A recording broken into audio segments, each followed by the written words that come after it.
Hello friends, welcome to our YouTube channel तैयारी beginners की। इस वीडियो के माध्यम से आपको आज का करंट अफेयर्स देखने को मिलेगा।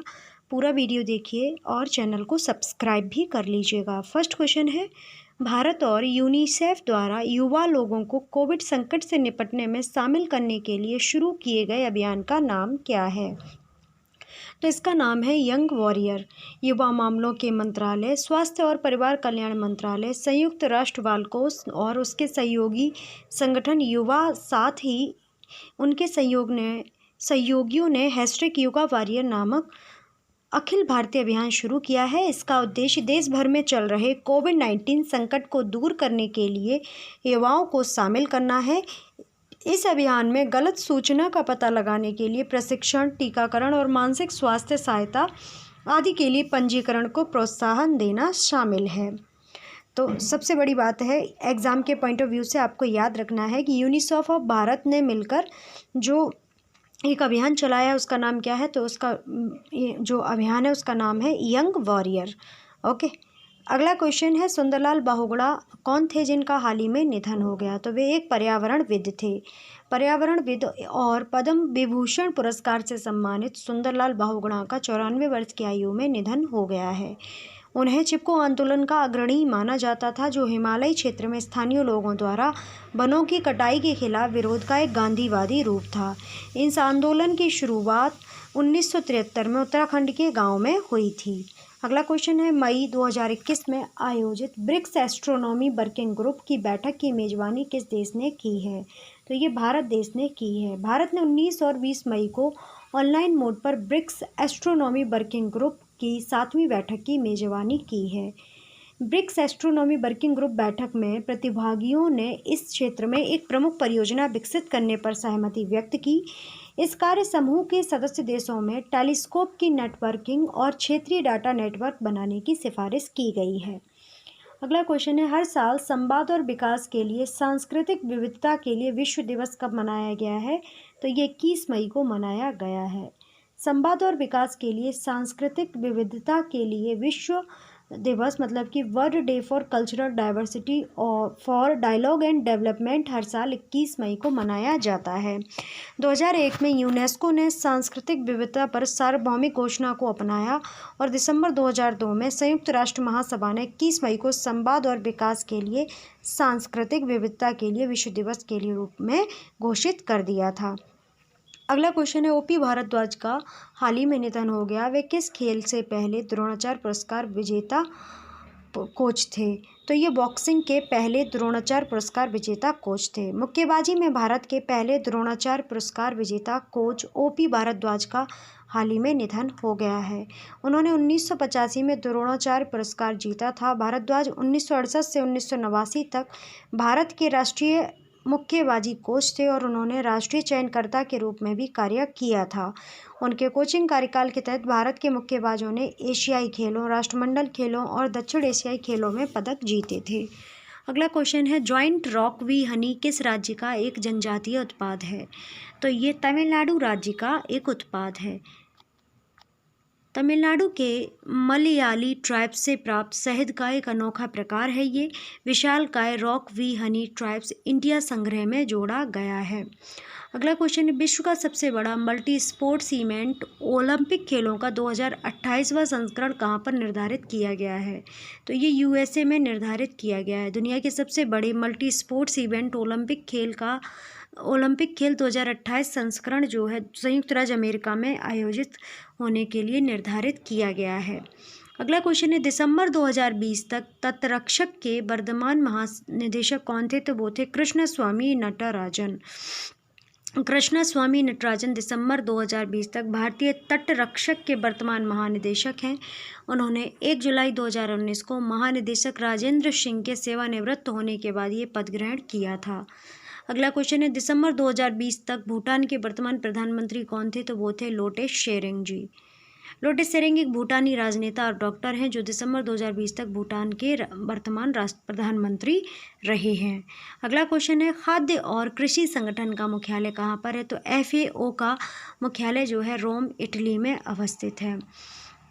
अगला क्वेश्चन है, हाल ही के दिनों में किन दक्षिण प्रशांत देशों ने चीन की विस्तारवादी नीति चाइनाज एक्सपेंशनरी पॉलिसी के खिलाफ बात की है? तो ए ऑप्शन है समोआ, बी ऑप्शन है पलाओ, सी ऑप्शन ए और बी दोनों, डी ऑप्शन है नन ऑफ दीज। तो इसका सी ऑप्शन सही हो जाएगा। हाल ही में समोआ और पलाओ जैसे विभिन्न छोटे प्रशांत द्वीप देशों के नेताओं ने इस क्षेत्र में चीन की विस्तारवादी नीति के खिलाफ आवाज़ उठाई है। अगला क्वेश्चन है प्रशांत द्वीप समूह या पैसिफिक आइसलैंड को किन मुख्य समूहों में विभाजित किया गया है? ए ऑप्शन है मेलानेशिया और पोलिनेशिया, बी ऑप्शन है Australasia and Micronesia, C option है मेलानेशिया और माइक्रोनेशिया और पेलोनेशिया। तो इसके जो 3 कथन कहे गए तो उसमें कौन सा ऑप्शन सही है? ए ऑप्शन सही है। 1 और 2 कथन जो कहे गए वो सही हैं, या तीसरा कथन सही है, या दूसरा सही है, या फिर उपरोक्त सभी सही हैं। तो इसमें जो बी ऑप्शन है बिल्कुल सही है। प्रशांत द्वीपों को भौतिक भूगोल, स्थानीय निवासियों और स्थान के आधार पर 3 मुख्य समूहों में विभाजित किया जा सकता है, मेलानेशिया, माइक्रोनेशिया और पोलिनेशिया। अगला क्वेश्चन है प्रशांत महासागर में कौन सा द्वीप सबसे बड़ा है? ए ऑप्शन है न्यूजीलैंड, बी ऑप्शन है न्यूजेनिया और सी ऑप्शन है फिजी आइसलैंड्स और डी ऑप्शन है न्यूरो आइसलैंड्स। तो इसका जो बी ऑप्शन है बिल्कुल सही हो जाएगा। न्यू गिनिया जो है सभी प्रशांत द्वीपों में सबसे बड़ा, जहां क्षेत्र की अधिकतम जनसंख्या निवास करती है। अगला क्वेश्चन है इजराइल का आयरन डोम किसने बनाया है? ए ऑप्शन है डसॉल्ट राफेल ने, B option Rafael advanced defence system ने, सी ऑप्शन है नॉर्थरोप ग्रोमन ने और डी ऑप्शन है इनमें से कोई नहीं। तो इसका बी ऑप्शन सही हो जाएगा। राफेल एडवांस डिफेंस सिस्टम के द्वारा जो आयरन डोम है Israeli firm Rafael advanced defence system और इजराइल एरोस्पेस इंडस्ट्रीज़ द्वारा बनाया गया है। अगला क्वेश्चन है आयरन डोम के निर्माण में किस देश ने इजराइल का समर्थन किया है? ए ऑप्शन है फ्रांस, बी ऑप्शन है रूस, सी ऑप्शन है संयुक्त राज्य अमेरिका और डी ऑप्शन है भारत। तो इसका सी ऑप्शन सही हो जाएगा। संयुक्त राज्य अमेरिका के समर्थन से आयरन डोम 2011 में ऑपरेशनल हो गया था। अगला क्वेश्चन है आयरन डोम इजराइल की ओर दागे गए रॉकेटों को कैसे नष्ट करता है? एक कथन है इसका मिसाइलें लॉन्च की जाती हैं जो रॉकेट के करीब फट जाती हैं जिससे वे नष्ट हो जाती हैं। बी ऑप्शन है गुम्बद से निकलने वाली मिसाइलें रॉकेट को निशाना बनाती हैं और उनके लॉन्च पैड को नष्ट कर देती हैं। तो कथन ए बिल्कुल सही है, या कथन 2 बिल्कुल सही है, या दोनों ही कथन सही है, या इनमें से कोई भी कथन सही नहीं है। तो इसका ए कथन बिल्कुल सही है। आयरन डोम का अंतिम चरण उन रॉकेटों को नष्ट करता है जो रॉकेट की दिशा में मिसाइल दागे जाने और उनके करीब विस्फोट करने से होते हैं, जिससे वे नष्ट हो जाते हैं। अगला क्वेश्चन है निम्नलिखित में से कौन सा कथन इजराइल के आयरन डोम के बारे में सही है? तो पहला कथन है जापान द्वारा पहली बार आयरन डोम की आपूर्ति इजराइल को की गई थी। दूसरा कथन है यह उन खतरों पर कार्रवाई नहीं करता है जिन्हें यह निर्जन क्षेत्रों में गिरने से रोकता है। तो केवल पहला कथन सही है, केवल दूसरा कथन सही है, या दोनों ही कथन सही कहे गए हैं? तो इसका बी ऑप्शन बिल्कुल सही है, दूसरा कथन सही है। आयरन डोम को इजराइल ने अमेरिका की कुछ आर्थिक मदद से विकसित किया है। इसकी तकनीक की सबसे अच्छी बात यह है कि यह उन खतरों पर कार्रवाई नहीं करती जो इजराइल के निर्जन क्षेत्रों में गिरने के लिए बाधित होते हैं। अगला क्वेश्चन है विश्व स्वास्थ्य सभा क्या है? पहला कथन कहा गया है यह एक ऐसा मंच है जिसके माध्यम से WHO अपने 194 सदस्य राज्यों द्वारा शासित होता है। दूसरा कथन है यह विश्व की सर्वोच्च स्वास्थ्य नीति निर्धारित संस्था है। तो इसका पहला कथन सही है, या दूसरा कथन सही है, या दोनों ही कथन सही हैं? तो इसका दोनों कथन सही कहे गए हैं। विश्व स्वास्थ्य सभा एक ऐसा मंच है जिसके माध्यम से WHO अपने 194 सदस्य राज्यों द्वारा शासित होता है। विश्व स्वास्थ्य सभा दुनिया की सर्वोच्च स्वास्थ्य नीति निर्धारण संस्था है और WHO के सदस्य राज्यों के स्वास्थ्य मंत्रियों से बनी है। WHO मतलब वर्ल्ड हेल्थ ऑर्गेनाइजेशन। इसका गठन जो हुआ था 1948 में हुआ था। इसके हेड जो हैं टेड्रोस अधानोम है। अगला क्वेश्चन है निम्नलिखित में से कौन सा टीका अभी तक WHO की आपातकालीन उपयोग सूची में शामिल नहीं है? तो ए ऑप्शन है Covishield, B option Covaxin, C option है स्पुतनिक, डी ऑप्शन इनमें से कोई नहीं। तो कोवैक्सीन ने अभी तक विश्व स्वास्थ्य संगठन की आपातकाल उपयोग सूची में जगह नहीं बनाई है। अगला क्वेश्चन है हाल ही में किस भारतीय खेल महासंघ को एटाइन गिलिच अवार्ड मिला है? तो ये A option hockey India, B option है badminton association of India, C option है BCCI और डी ऑप्शन है फुटबॉल फेडरेशन ऑफ इंडिया। तो ए ऑप्शन इसका बिल्कुल सही है। हॉकी इंडिया को भारत में हॉकी के विकास में योगदान में कार्य के लिए 21 मई 2021 को एटाइन गिलिच अवार्ड से सम्मानित किया गया है।